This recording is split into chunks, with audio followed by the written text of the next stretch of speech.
बिनपटाची चौकट, लेखिका इंदुमती जोंधळे, अभिवाचक अर्चना थोरात.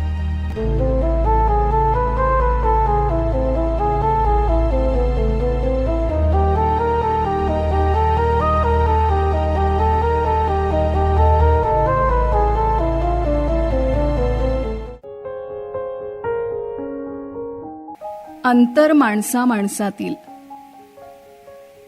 समाज कल्याण म्हणजे समाजाचं कल्याण. ज्या समाजात आपण राहतो अशा समाजातील तळागाळातील लोकांचं, अनाथ मुलामुलींचं, निराधार स्त्रियांचं, आर्थिकदृष्ट्या नडलेल्या अशा सर्वांचं कल्याण करून त्यांना मार्गी लावणारं खातं म्हणजे समाज कल्याण खातं. ज्या कोणीही प्रथम योजना काढली असेल त्याला आमच्यासारख्यांनी आमच्या देव्हाऱ्यातच ठेवलं पाहिजे. पण आता देव्हाऱ्यातला देव केव्हाच निघून गेलाय. तिथं नतमस्तक व्हावं असा देवच शिल्लक राहिला नाही. पूजा करावी अशी पावलंच दिसत नाहीत. पावित्र्य, मांगल्य केव्हाच लोप पावलंय. आता त्या ठिकाणी फक्त दगड शिल्लक राहिलेत. ज्या हातांनी मायेचा स्पर्श व्हायचा तेच हात गायब झालेत. जिथं हक्कानं दाद मागायला जावं तिथं हक्काबद्दल न्यायाची बाजू घेणारी न्यायदेवताच नाहीशी झाली.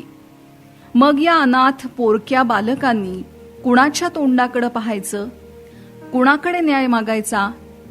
निदान आम्ही भावंड तर याच समाज कल्याण खात्यावर पोचलेलो आहोत. त्यांनाच नावं कशी ठेवावीत? हे असं लिहिणं म्हणजे खाल्ल्या थाळीतच छेद केल्यासारखं होईल. पण तरीही मी लिहिणार आहे. मला या समाज कल्याण खात्यातील काही माणसांनी कसं वागवलं, त्यातील काही चांगल्या माणसांनी मायेचं पांघरूण सुद्धा घातलं. पण मला दिसलेली, मी पाहिलेली, अनुभवलेली ही माणसं काही चांगली, काही वाईट होती, ज्यांच्यामुळं मी आयुष्यात खूप सावधानतेनं वागायला शिकले. जेव्हा प्रथमच गावाकडून असहाय्य स्थितीत पोलिसांनी आम्हाला आणलं त्यावेळी देव माणूस वाटले ते बालकल्याण गृहाचे कर्वे साहेब. त्यांच्या शब्दातून माया पाझरत होती. कल्याण गृहातल्या हजारो मुलांना ते पित्या समान वाटत होते. स्वतः जातीनं त्यांच्या जेवणा खाण्याच्या वेळेला हजर राहून नीट पोटभर जेवायला, अंगभर ल्यायला, भरपूर वाचायला द्यायचे. प्रत्येकाच्या मनाला जपणारे गोरे पान, घाऱ्या डोळ्यांचे, साधे राहणारे, अंतर्बाह्य शुचिरभूत कर्वे साहेब आणि कर्वेबाई मुलांच्या पितृमातृस्थानीच होत्या. या अनाथ मुलांना एखाद्या वेळेस पोटभर नाही मिळालं तरी चालेल, पण मनभर माया देणारं खरं खुरं प्रेम हवं असतं. ते ज्या मुलांना त्यावेळी मिळालं ती मुलं खरंच धन्य होती. बालकल्याणगृह मुलांचं होतं म्हणून तिथं मला राहता आलं नाही. छोटा रमेश खूपच लहान म्हणून माझ्यासह त्याला शिशु सदनमध्ये ठेवण्यात आलं. त्यावेळी वसुमती पेंढारकर सुप्रिटेंडंट होत्या. कुमारिकाच होत्या. वयही फारसं नसावं. त्यावेळी त्या अगदी तरुण 30-35च्या असतील. पण शिशु सदनाच्या एक दिवसापासून ते पार 7-8 वर्षापर्यंतच्या मुलांच्या त्याच माता होत्या. मातृत्वाचा अनुभव फक्त जन्म देऊनच अनुभवता येतो हे त्यांनी खोटं ठरवलं होतं. उंच, शिडशिडीत, गहुवर्णी रंग, चेहऱ्यावर खूपशी लव, 2 वेण्या दोन्ही बाजूला आडव्या बांधलेल्या, त्याही काळ्याच रिबिनींनी. बरोबर दोन्ही कानाच्या मागच्या थोडेसे वरच्या बाजूला ही रिबिनींची काळी फुलं दिसायची. सतत हसतमुख, कधी रागावलेलं तेही मुलांना पाहिलेलंच नाही. पण सहकाऱ्यांना मात्र चुकल्यावर फटकारल्याशिवाय राहत नसत. बोलण्याची एक विशिष्ट लकब, हसत हसत बोलणं, बोलता बोलता हसणं. गोरीपान गुटगुटीत मुलं त्यांना फार आवडत. 1-2 महिन्यातच शिशुसदनच्या सकस आहारामुळे रमेश बाळसेदार दिसू लागला. रंग उजळला. गोरापान दिसून सर्वांना हवा हवासा वाटू लागला. त्या तर येता जाता त्याला पटकन कडेवर उचलून घेत. मी, आशा, लता, कमल या सर्व मुलांमध्ये मोठ्या. बाकी सर्व मुले 5 वर्षांच्या आतलीच. मग आम्ही 4घी जणी सायंकाळी खेळायला लागलो की त्या आमच्यात येत. आमच्या बरोबरीनं लंगडी, हुतुतू, लपंडाव खेळत. कधीही मी मोठी सुप्रिटेंडंट असा आव त्यांनी आणलाच नाही. उलट मुलात मूल होऊन वावरल्यानंच त्या आम्हा मुलांच्या सदैव स्मरणात राहिल्या. सकाळचा नाश्ता स्वतः येऊन उभं राहून बाकी बायांना द्यायला आणि खायला घालायला लावत. अंडी, दूध, केळी, जेवणाच्या वेळी गाळ झालेली तुरीची डाळ, त्यात अस्सल गावरान किलोभर तूप, एका मोठ्या स्टीलच्या भांड्यात पातळ वरण, त्यात 2-3 बाया गरम गरम पोळ्या कुस्करून टाकत. हा वरणपोळीचा काला 3 वर्ष वयाच्या पुढच्या मुलांच्या समोर खोल थाळीत वाढला जायचा. त्याबरोबर फिक्की भाजी मुलं पाहता पाहता चट्टामट्टा करायची, तर बारक्या पोरांना तिथल्या अटेंडंट्स खाऊ घालायच्या. मुलांची पोटभर जेवणं होईपर्यंत त्या स्वतः जातीनं तिथं उभं राहायच्या. प्रत्येक मुलाचं नाव पाठ होतं त्यांना. ही जाणीव आपलेपणातून येत असते. ती आता कुठं मिळायला? आज शिशु सदनची दुरावस्था पाहवत नाही. पेंढारकर बाईंची शिशु सदन मधून बदली झाली आणि त्यांच्या जागी सरोज चिटणीस उर्फ कल्पना दळवी सुप्रिटेंडंट म्हणून आल्या. तशा त्या फारच साध्या सुध्या, अगदी 4-4घींसारख्या.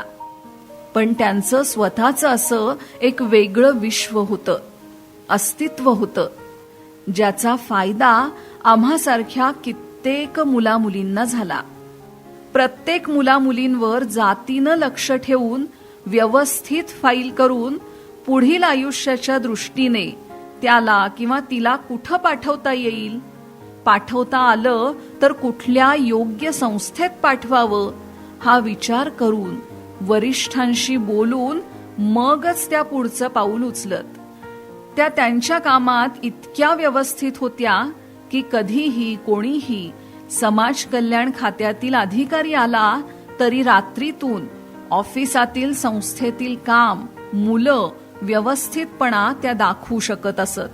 अर्थातच त्यांच्या या व्यवस्थितपणामुळे बोर्डिंगातील कुठल्याही काम करणाऱ्या व्यक्तीनं काम चुकारपणा करून चालणार नव्हता. एवढंच नव्हे तर मोठे मोठे अधिकारीही त्यांच्या या व्यवस्थितपणापुढं आणि नैतिक चारित्र्यापुढं वेडं वाकडं वागू शकत नसत. अर्थातच पुढील आयुष्यात त्यांना त्याचा बराच त्रास सहन करावा लागला. कारण इतकी निष्कलंक, निस्वार्थी, अनाथ पोरांवर पोटच्या पोरासारखी माया करणारी माणसं त्यांना नकोच होती.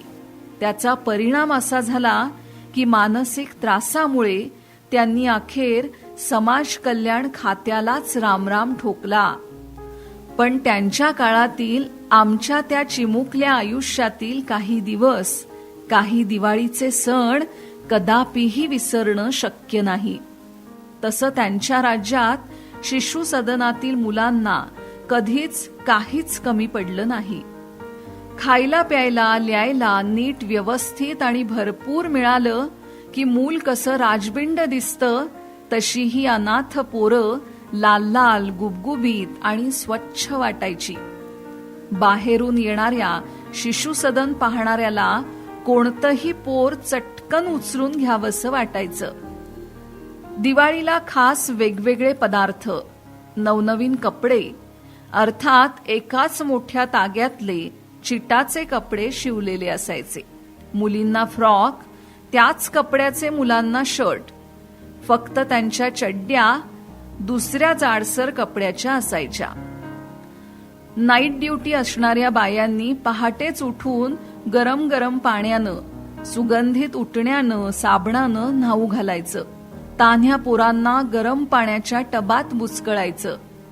पार 1 दिवसाच्या लेकरापासून ते 5-6 वर्षाच्या पोरापर्यंत सर्वांचं डोक्याचं चमन केलं जायचं. मुलींच्या केसात उवा झाल्यावर त्या काढायच्या कुणी? पुढील होणारे संभाव्य धोके, अस्वच्छता टाळली जायची. फ्रॉक घातला म्हणून ती पोरगी आणि शर्ट चड्डी घातली म्हणून तो पोरगा, हे कळायचं. नसता सगळी पोरं इथून तिथून सारखीच दिसायची. आमच्या रमेशचाही 5-6 वर्षाचा होईपर्यंत डोक्याचा गुळगुळीत गोटाच होता. फक्त मी, आशा, लता आणि कमलनं केस कापले नव्हते.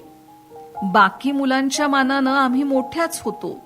आशा आणि लता वेण्या घालत आणि माझा आणि कमलचा बॉबकट होता. कंगवा फिरवला की काम भागलं. तर अशा या शिशु सदनमधील दळवीबाईंनी मुलामुलींची, काही तान्ह्या पोरांची बारशी सुद्धा केलेली होती.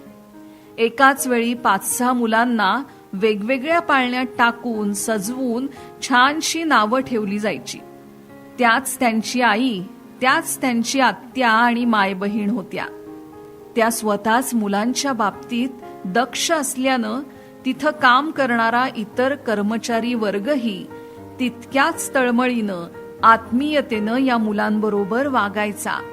स्वयंपाकाच्या माई सुभद्राबाई गायकवाड, वसुंधरा देशमाने, सखाराम वाळुजकर या जुन्या माणसांना आमच्यासारख्या मुली कदापिही विसरणं शक्य नाही. शिक्षिका म्हणून आलेल्या रावबाई तसंच परांजपेबाईही छान छान बडबड गीतं, खेळ, गाणी शिकवीत. नर्स म्हणून कोरे सिस्टर आणि साने सिस्टरनंही कधीच उपरेपणा दाखवला नाही. प्रत्येक जण आपापल्या कामात व्यग्र आणि दक्ष होता. दळवीबाईंचा धाकच होता तसा. अधिकारीच कामचुकार असला तर खालची काम करणारी मंडळीही आपोआपच कामचुकार बनतात. फक्त स्वतःच बघणारी माणसं जमा झाल्यानं त्या अनाथाश्रमातील पोरं अधिकच अनाथ आणि पोरकी झाली. त्यांना जवळ घेणारी, आत्मीयतेनं पाठीवरून फिरवणारे हातच गायब झालेत. सरकार खूप काही चांगल्या चांगल्या योजना राबवतं, त्यांच्या कल्याणाचं पाहतं. पण या अनाथांचं कल्याण होणार का? कल्याण होतंय, जरूर होतंय, पण कुणाचं?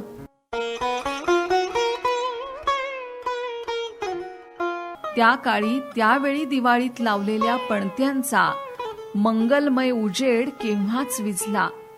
सगळीकडे दाट काळा कुट्ट अंधकार दाटलाय. या मुलांसाठी अंधारात चाचपडणाऱ्या पोरांना योग्य रस्ता दाखवण्यासाठी एखादी नवी पेंढारकर वा दळवीबाई हातात तेवती पणती घेऊन येणार का, हाच खरा प्रश्न आहे.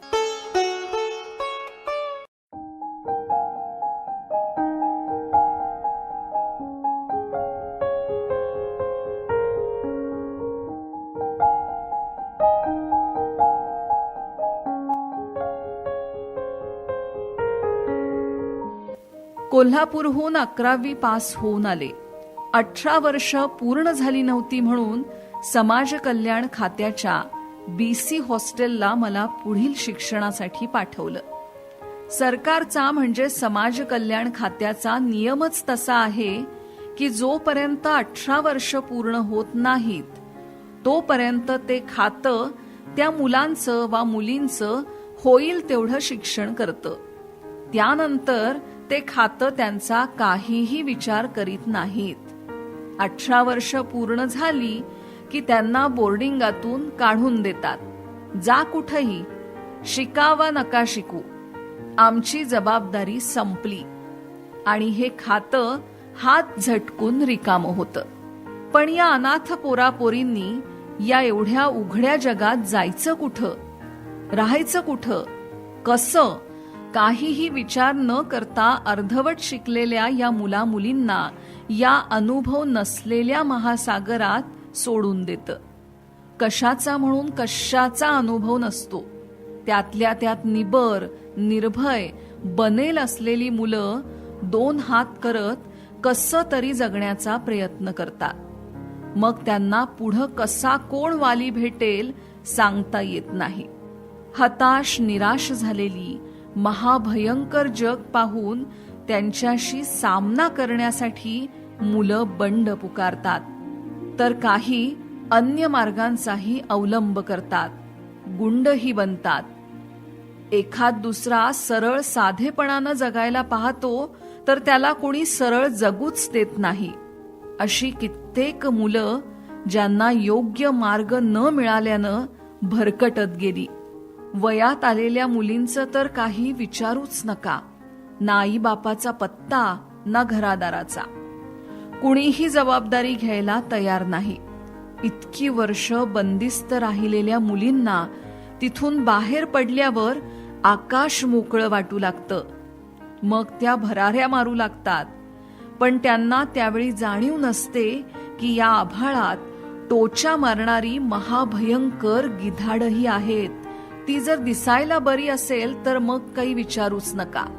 अशा काही नजरा सर्वांगावरून भिरभिरतात की विषारी नाग वळवळावेत.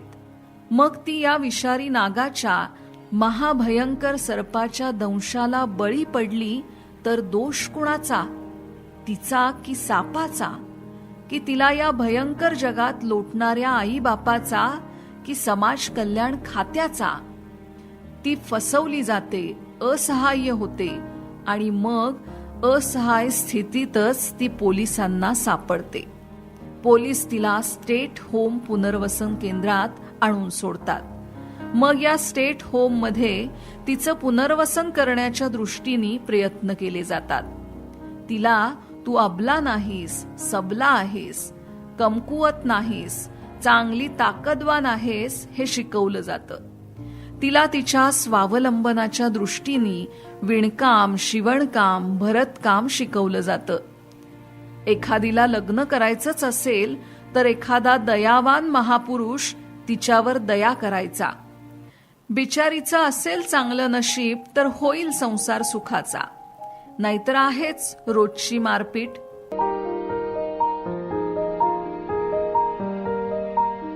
मी औरंगाबाद येथील समाज कल्याण खात्याच्या BC वसतिगृहात असताना त्यावेळचे विरोधी पक्षनेते रासू गवई वसतिगृहाला भेट द्यायला आले होते. आम्हा मुलींशी काही गप्पा गोष्टी करत होते.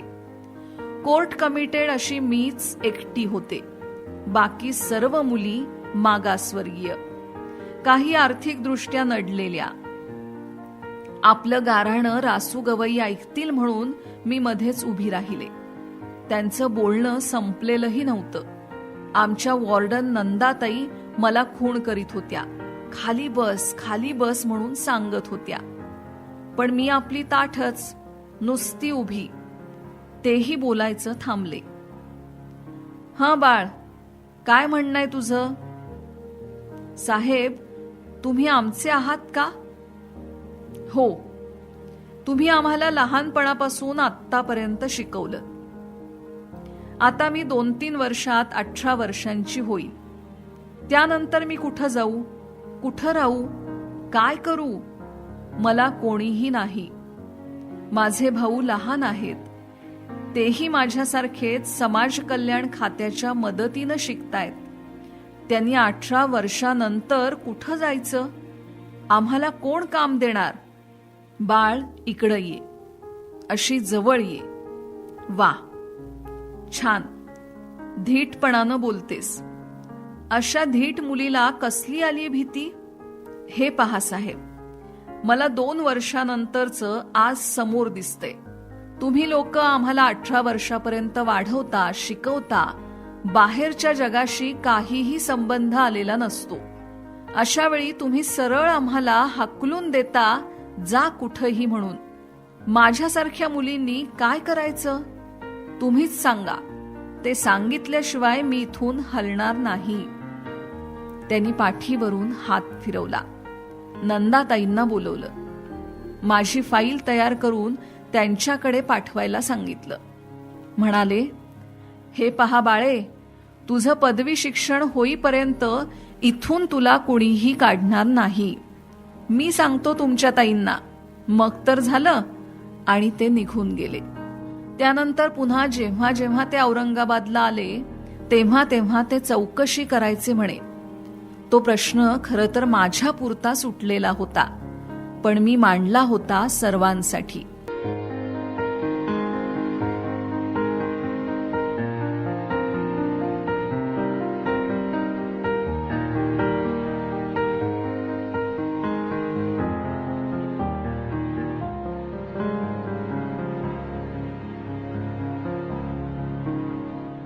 विभागीय समाज कल्याण अधिकारी म्हणून आलेले निकम साहेब काळे कुट्ट, सतत सुटाबुटात, सतत काहीतरी शोधणारे डोळे, मध्यम उंचीचे, फारसे व्यक्तिमत्व नसलेले गृहस्थ होते.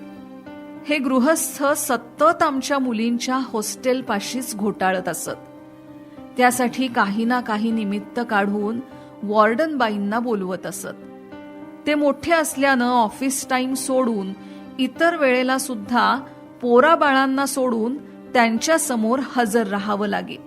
निकम पुन्हा पुन्हा येऊन हिच्याबद्दल विचारतात हे वॉर्डन नंदाताईंनी पाहिलं. तेव्हा त्यांनी स्पष्ट सांगितलं की ही अण्णासाहेब सहस्त्रबुद्धे यांची मानस कन्या आहे.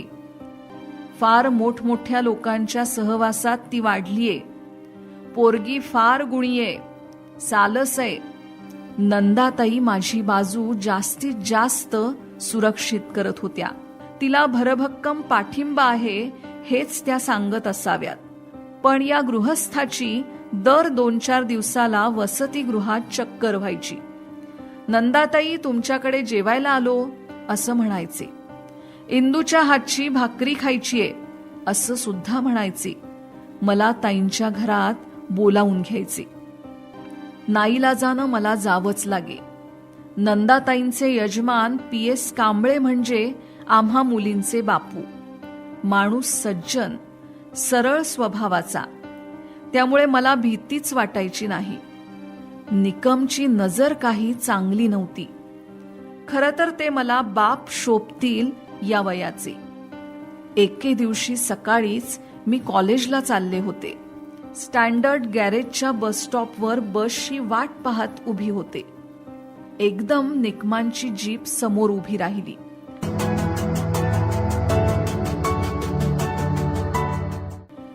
नेहमीप्रमाणे हातात ओले शेंगदाणे घेऊन एक एक तोंडात टाकत खात मी उभी होते. एकदम गोंधळून गेले.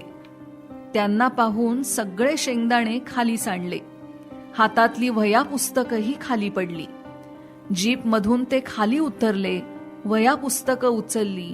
माझ्याकडं बघून असं काही हसले की कसंसच वाटलं.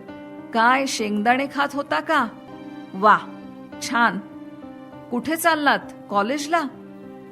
हां, हो.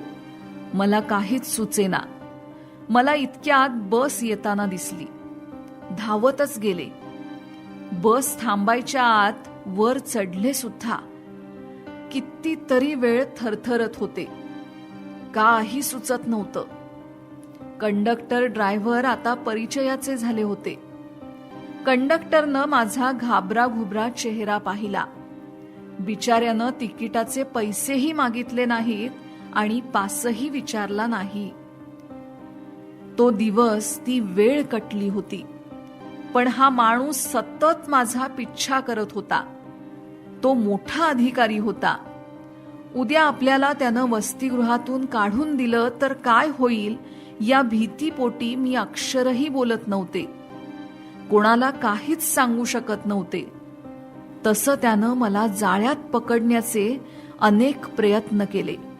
पण मी काहीही कारण सांगून सटकत गेले. अण्णासाहेब नांदेडला मीटिंगला येणार होते.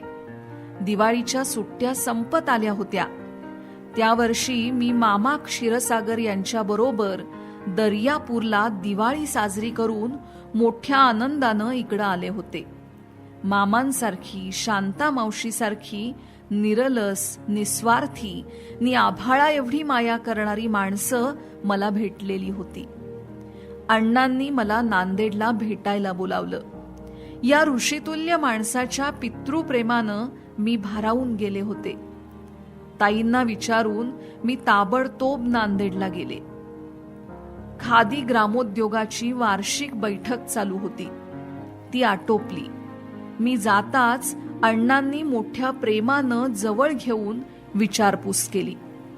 आमची जेवणं झाली. श्रीराम नांदेडच्या BC हॉस्टेलमध्ये राहून कॉलेजात शिकत होता. तोही तिथं आल्यानं मी आनंदी झाले. तिघजण गप्पा मारत होतो. खरं तर कित्येक वर्षानंतर श्रीराम बरोबर बोलण्याचा योग आला होता. आम्हाला किती बोलू किती नाही असं झालं होतं. तोच निकम तिथं कसं कुठून आला कोणास ठाऊक. मी कळसूत्री बाहुलीसारखी ताडकन उभी राहिले. अण्णासाहेब, मी निकम, विभागीय समाज कल्याण अधिकारी. स्वतःच स्वतःची ओळख करून दिली. अण्णा लोडाला टेकून बसलेलेच होते. काहीच बोलले नाहीत. श्रीराम तेवढा उभा राहिला. तेवढ्यात निकम यांनी अण्णांच्या पायाला स्पर्श करून चक्क लोटांगणच घातलं. किळस वाटली, घृणा आली. का, कशासाठी ही एवढी लाचारी म्हणते मी श्रीराम, दामोदर पांगरेकर, भैया मशाणकर एकमेकांकडे पाहतच बसलो. मला हसूही आलं, पण मी दाखवलं नाही. अण्णा गप्प. मी कार्यालयीन कामासाठी आलो होतो. कळलं इंदू आपल्या भेटीला आलीये. म्हटलं आपणही अण्णांचं दर्शन घ्यावं म्हणून आलो. उद्या सकाळी जातोय औरंगाबादला. इंदू, तू कधी येणार आहेस औरंगाबादला? ती दुपारपर्यंत निघणार होती. पण आपली गाडी असेल तर येईल ती तुमच्या बरोबर. सुरक्षित, सोबतही होईल तिला. अण्णा बोलले. घ्या. म्हणजे ज्यासाठी मी घाबरत होते तेच समोर वाढून ठेवलं. मी सुरक्षित होते की असुरक्षित? छाती धडधड करत होती. अण्णा, मी दुपारूनच जाईन. असा किती फरक पडणार आहे? हां, काय बोलायचं ते आत्ताच बोलून घे, सांगून घे. भावाशीही मन मोकळ्या गप्पा मार, मग झालं. पण अण्णा, मी त्यांना कसं पटवून देणार होते? माझी त्यावेळी दुर्बलता होती. त्या रात्री शांत झोप लागलीच नाही. सकाळ झाली. समोर हा दैत्य उभा. जीप घेऊनच आला होता. अण्णांनी नाश्ता करायला लावला. भावाचा निरोप घेतला. अण्णांना नमस्कार केला. अण्णांनी प्रेमानं जवळ घेतलं आणि म्हणाले, पोरीला नीट सांभाळून न्या. तुम्हाला काय सांगायचं म्हणा. अण्णांचे शब्द संपायच्या आत पुन्हा कालच्या सायंकाळचाच प्रकार घडला. त्यानं झोकूनच नमस्कार केला. असला प्रकार अण्णांना नवीन होता. माझ्या दृष्टीने वेगळा अनुभव होता. रडतच मी श्रीरामचा निरोप घेतला. जीपमध्ये मागं बसायला लागले तर निकमनं पुढंच बसायला लावलं. ड्रायव्हर गुलाब, निकम आणि मी. जीप उघडीच, दरवाजाच नव्हता. तू पडशील, कडेला बसू नको, मध्ये बस. नको नको, नाही पडणार, इथंच बरी आहे मी. जागची हल्लेच नाही. डोळे अण्णांच्या भावाच्या आठवणीनं पुन्हा पुन्हा ओले होत होते. या राक्षसाबरोबर उगीचच 4-6 तास अगोदर यावं लागलं. आतल्या आत शिव्या देत होते. मन सुन्न झालं होतं. दात ओठ खात होते. तो गृहस्थ आणखी काय काय बोलत होता मला तर काहीच ऐकू येत नव्हतं, समजतही नव्हतं. माझं मन माझ्या भावाजवळ अण्णांकडे उलटं पळत होतं. गाडी पुढं पुढं पळत होती. 10 पट वेगानं मन मागं धावत होतं. त्यामुळे शेजारी बसलेला निकम काय बोलतोय ते समजतच नव्हतं. पार बहिरी झाले होते मी. अचानक खांद्यावर हात पडला. मी स्वप्नातून जागी व्हावी तशी खाडकन जागी झाले. कसला विचार चाललाय? वाईट वाटलं का मी आणलं म्हणून? माझ्याबरोबर यावं लागलं म्हणून? तरीही मी गप्पच. बोला ना, काहीतरी बोला. चहा घेऊया. गुलाब, गाडी थांबव. नको नको, मला नको चहा. मग काही बिस्किटं वगैरे, भजी, बटाटे वडा घे. मला नकोय काही. मला सरळ वसतिगृहात लवकर नेऊन सोडा. हे पहा, गाडीच्या वेगानंच आपण जाणार ना, तिच्या पुढे आपण धावणार तर नाही. बरं, ते जाऊ द्या, गाडी जात राहील. तुम्ही हे सांगा, तुमच्या वर खर्चाला पैसे कोण देतो? वर खर्च लागतो कशाला? वसतिगृहातून तर सगळंच मिळतं, वह्या पुस्तकांपासून बसच्या पासपर्यंत. मग पैसे हवेत कशाला? तरीही अण्णासाहेब पाठवतात. किती पाठवतात? मी मागवेल तितके. किती मागवता? महिना 20-25. मग मी तुम्हाला महिना 50 रुपयांची नोकरी दिली तर? नोकरी केल्यावर मी कॉलेज कधी करेन? अभ्यास केव्हा करेन? आत्ता नव्हे हो. मे महिन्यात तुमच्या एप्रिलमध्ये परीक्षा झाल्या की मग. सकाळी फक्त 1 तास नोकरी करायची. पण मे मध्ये मी अण्णांकडे जाते. यावर्षी जाऊ नका. अण्णासाहेब थकलेत. ते समाजकार्य करते, त्यांना तुम्ही कशाला त्रास देता? वरचा लागणारा खर्च या नोकरीतून भागेलच, हो की नाही? पण त्याचा हा कावा माझ्या लक्षात आला होता. पण लगेच आत्ताच नाही म्हणू शकत नव्हते. निदान औरंगाबाद येईपर्यंत तरी. गुलाब ड्रायव्हर तिरक्या नजरेनं माझ्याकडं तर मधूनच साहेबांकडं पाहत होता. पण बिचारा तोही माझ्यासारखाच मुका झाला होता. माझ्यापेक्षाही तो जास्त गुलाम होता त्यांचा. त्यावेळेला त्याचा मला खूप आधार वाटत होता. का कोण जाणे, काही झालं तर तो नक्कीच माझ्याकडून होईल, आतलं मन सांगत होतं. मी निर्धास्त वागत होते. गुलाबमुळे मला उगीचच आत्मबळ आल्यासारखं वाटत होतं. बरं साहेब, नोकरीचं अजून लांब आहे. अण्णांना पत्र टाकून विचारते. ते कर म्हणाले तर करीन.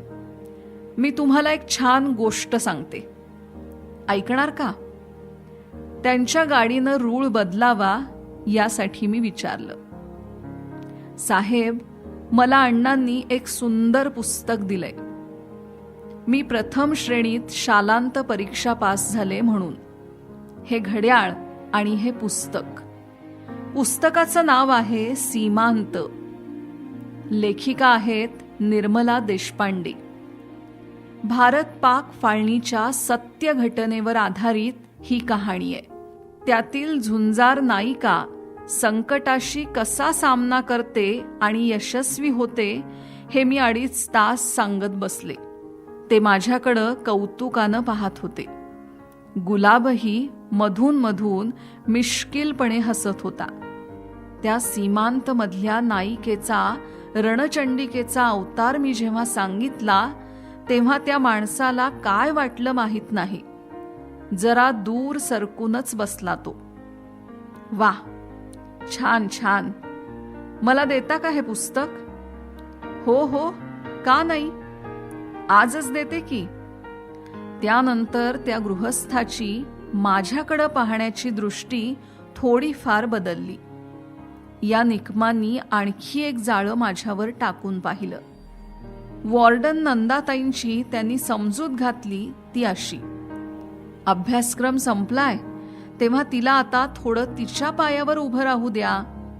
फार नाही, रोज सकाळी तिनं दूध वाटप केंद्रावर जावं, तासभर काम करावं. नंदाताईंना काय वाटलं कुणास ठाऊक. त्या हो म्हणाल्या. शिशु सदनाच्या थोडं पुढं कोकणवाडीच्या रस्त्यावर हे दूध केंद्र होतं, छोट्याशा मंदिराजवळ. मंदिर कसलं, दगडाला कोणीतरी शेंदूर फासून 4 भिंती उभ्या केलेल्या. समोर दगडांचाच कट्टा. त्या कट्ट्यावर बसून मी दुधाच्या बाटल्या विकू लागले. हा माणूस मात्र बोलायचं, भेटायचं निमित्त करून जीप त्या रस्त्यावरून घेऊन जाऊ लागला. वेड लागलेल्या माणसांसारखं जीपमधून तो मंदिरासमोरून चक्रा मारायचा. यातून मात्र एकच झालं, माझी बदनामी झाली.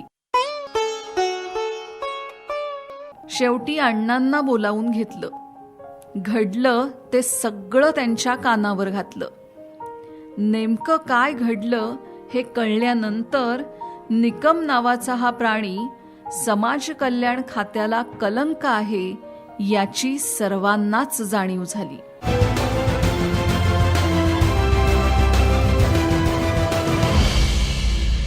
बिनपटाची चौकट. लेखिका इंदुमती जोंधळे. अभिवाचक अर्चना थोरात.